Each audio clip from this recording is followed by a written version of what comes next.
ओडिशार भारतीय जनता पार्टीर नेता माने एवं मान्यवर केंद्र मंत्री श्रीजुक्त धर्मेंद्र प्रधान निजर संकीर्ण राजनैतिक स्वार्थ को चरितार्थ करने अभ्यासगत भाव में मिथ्या एवं विभ्रांतिकर अभियोग आनी ओडिशावासी को बदनाम कर दुई थर ओडिशा रे हॉकी वर्ल्ड कप हला थरिटिया हेले भारतीय जनता पार्टी की केंद्र मंत्री श्री धर्मेंद्र प्रधान प्रशंसा कले नहीं। Reserve bank of India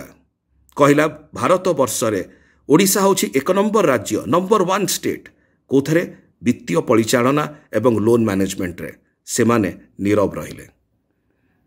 जेतले disaster management क्षेत्र में राष्ट्रीय और अंतरराष्ट्रीय स्तर में समस्ते ओडिशा को प्रशंसा कले भारतीय जनता पार्टी ओडिशार नेता माने एवं माननीय केंद्र मंत्री श्री धर्मेंद्र प्रधान चुप रहिले। जेतेबेले ओडिशा यही प्रकार रूपांतरीकरण करी चली सेतले अनेक प्रशंसा आसुची किंतु ओडिशार भारतीय जनता पार्टीर नेता माने एवं माननीय केंद्र मंत्री श्री धर्मेंद्र प्रधान चुप रहउचंती काहेकि कारण ताकर अभिप्राय कौन ताकर अभिप्राय होची प्रथमे राजनीति ओडिशा पछरे अनेक थर से माने ओडिशा को बदनाम करिया पई जहाँ वास्तविक सत्य थाए ताकू ट्विस्ट करते ताकू मोड़ी दियंते। जेतेबेले सारा ओडिशा आज बहुत गर्व अनुभव करुची जे ओडिशा रे बहुत भल काम होची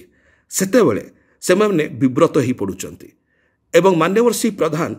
निजर राजनैतिक स्वार्थ सिद्धि पाई संकीर्ण राजनैतिक स्वार्थ सिद्धि पाई ओडिशा को बदनाम करचंती। ओडिशावासी विगत दिन में मान्यवर श्री प्रधान को एवं ओडिशार भारतीय जनता पार्टीर नेता माननकु उचित जवाब देथिले। एई प्रकार सस्ता राजनीति करिया पई संकीर्ण राजनीति करिया पई निजर राजनैतिक स्वार्थ सिद्धि पाई ओडिशा को बदनाम करिया पई एवं आगामी दिन मानकरे मध्य ओडिशावासी एई ओडिशार भारतीय जनता पार्टीर नेता एवं माननीय केंद्र मंत्री श्री धर्मेंद्र प्रधान को उचित जवाब देवे।